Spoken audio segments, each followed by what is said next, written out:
Hello friends. तो आज हम जानेंगे मिनिमम अल्टरनेट टैक्स के बारे में। तो इसको जानने से पहले हम ये जानेंगे कि एक्चुअली में गवर्नमेंट का क्या रेशनल था इसको लाने का और ये क्यों लाया गया, और ये भी जानेंगे कि किस प्रकार का टैक्स होता है। और इस पूरे वीडियो में यही सब हम जानने का प्रयास करेंगे और मैं कोशिश करूँगा आपका जो ये कंसेप्ट है मिनिमम अल्टरनेट टैक्स का, जिसको हम मैट पे कहते हैं, वो आपका क्लियर हो जाएगा। ठीक है। तो जनरली क्या होता है, कोई भी कंपनी जो होती है कंट्री में, जैसे हम इंडिया की बात कर रहे हैं, तो उनको कॉर्पोरेट टैक्सेस वगैरह पे करना पड़ता है जो भी गवर्नमेंट डिसाइड करती है। ठीक है। तो जैसे वो जनरली दो एक्ट ऐसे हैं जिसके अंतर्गत उनको टैक्सेस वगैरह पे करना पड़ता है। मैं स्क्रीन पर लिख देता हूँ। तो पहला आपका क्या है दोस्तों, पहला आपका है आपका आईटी एक्ट। आईटी एक्ट, आप वो उससे कंफ्यूज मत होइएगा इंफॉर्मेशन टेक्नोलॉजी एक्ट से। ये आपका दोस्तों है indirect sorry income tax act, आपका 1961 में ये आया था दोस्तों। दूसरा क्या है आपका, दूसरा है आपका कंपनीज एक्ट। ठीक है। दूसरा क्या है दोस्तों, आपका कंपनीज एक्ट। ये कब आया था दोस्तों, ये आपका 2013 में आया था। ठीक है। तो ये दो एक्ट है जिसके अंतर्गत जो कंपनीज होती हैं उनको टैक्सेस वगैरह पे करना होता है। ठीक है। तो अब हम जानेंगे दोस्तों कि एक्चुअली में ये इसको लाने का क्या रेशनल था मिनिमम अल्टरनेट टैक्स का। तो देखिए, एक एग्जांपल के माध्यम से हम समझेंगे बिल्कुल, और जिससे आपका क्लियर हो जाएगा बिल्कुल कि मिनिमम अल्टरनेट टैक्स क्यों लाया गया था। तो मान लीजिए कि कोई कंपनी है, वो 1000 रुपीज़ प्रॉफिट अर्न करती है। ठीक है। और जो कॉरपोरेट टैक्स है किसी भी कंट्री में, ये आपका 30% है। ठीक है। इसका मतलब क्या हुआ कि उनको 300 करोड़ रुपए टैक्स पे करना पड़ेगा, तो उनके पास बचा कितना, 700 करोड़ रुपए। ठीक है। अब वो क्या करेंगे, 700 करोड़ रुपए में से मान लेते हैं हम लोग कि 400 करोड़ रुपए वो इन्वेस्टमेंट के लिए रख दिए।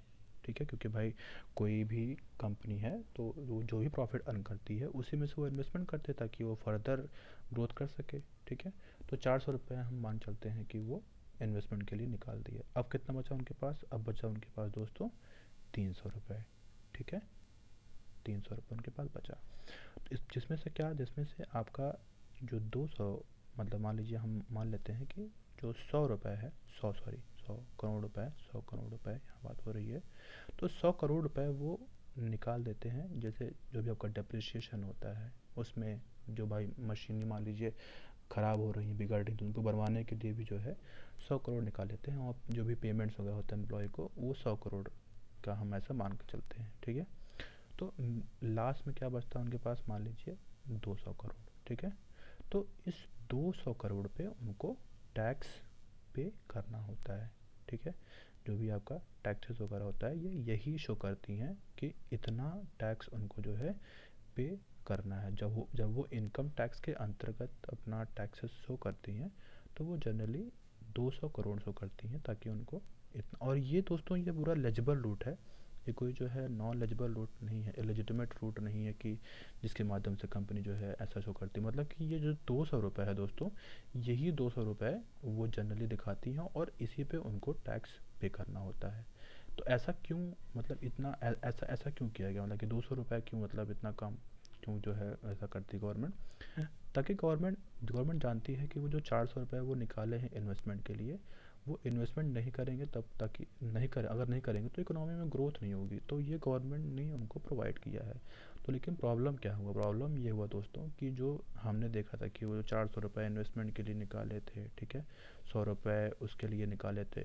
तो ये सब दोस्तों क्या होता है, तो ये सब जो है जनरली जो है ये सब जो 400 रुपये, 100 रुपये। और हाँ, हमें एक चीज़ बताना भूल गए, मान लीजिए जो मतलब 100 रुपये, वो 100 करोड़ रुपये जो है वो अपने शेयर होल्डर्स को भी जो है देते हैं वो लोग। ठीक है।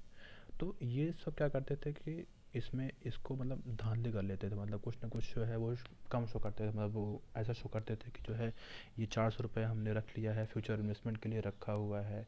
तो मतलब जितना कम से कम दिखाने का शो करते थे, प्रयास करते थे ताकि। और कभी कभी तो ऐसा होता था, जो फ्लिपकार्ट कंपनीज़ हैं, ओला कंपनीज़ हैं, ये सब जो है बिल्कुल ज़ीरो बैलेंस शो करते थे, ताकि जो है ज़ीरो बैलेंस का शो करते थे ताकि उनको बिल्कुल मिनिमम टैक्स पे करना पड़े या फिर नहीं टैक्स पे करना पड़े, लॉसेस में शो करते थे।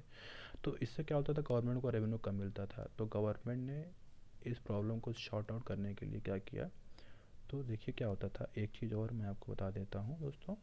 तो जैसा हमने देखा कि आईटी एक्ट के अंतर्गत मान लीजिए कि जो है वो जो आईटी एक्ट है इसके अंतर्गत वो दिखाते हैं, मान चलते हैं हम लोग 200 करोड़ रुपए, ठीक है, जैसा हमने देखा था पहले।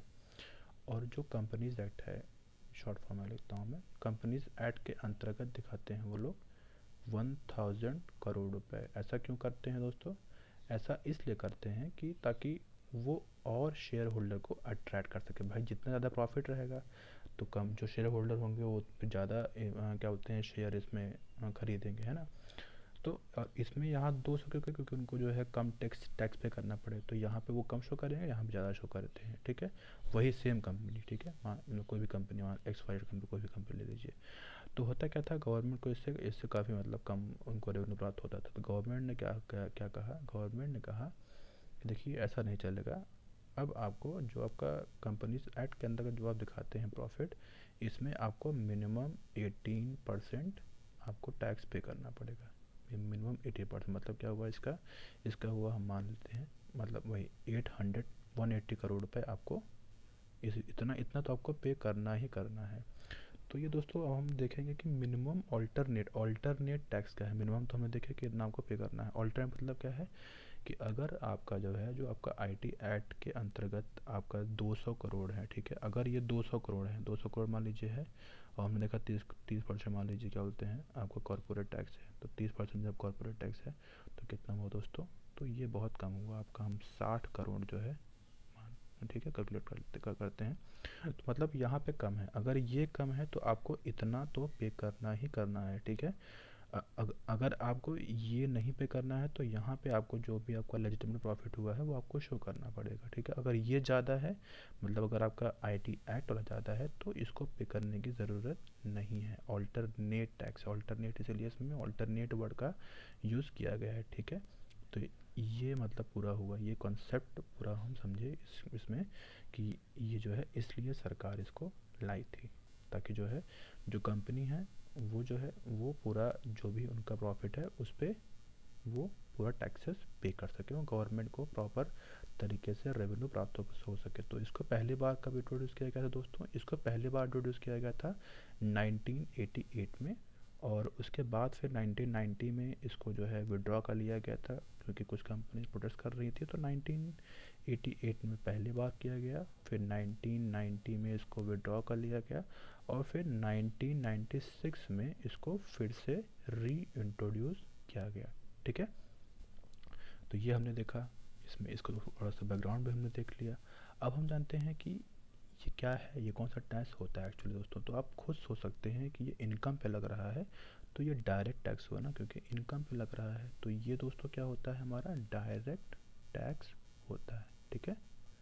तो ये हमारा डायरेक्ट टैक्स होता है। तो इस वीडियो में हमने देखा पूरा आपके ये मिनिमम ऑल्टरनेट टैक्स क्या होता है, इस पूरे वीडियो में हमने देखा। मैं आशा करता हूँ कि आपको ये पूरा वीडियो लेक्चर समझ में आया होगा। फिर भी आपको अगर कोई डाउट है तो आप कमेंट बॉक्स में नीचे आप ले सकते हैं, और मैं उसको दूर करने का पूरा प्रयास करूँगा। तो आज के लिए इतना ही है, धन्यवाद दोस्तों।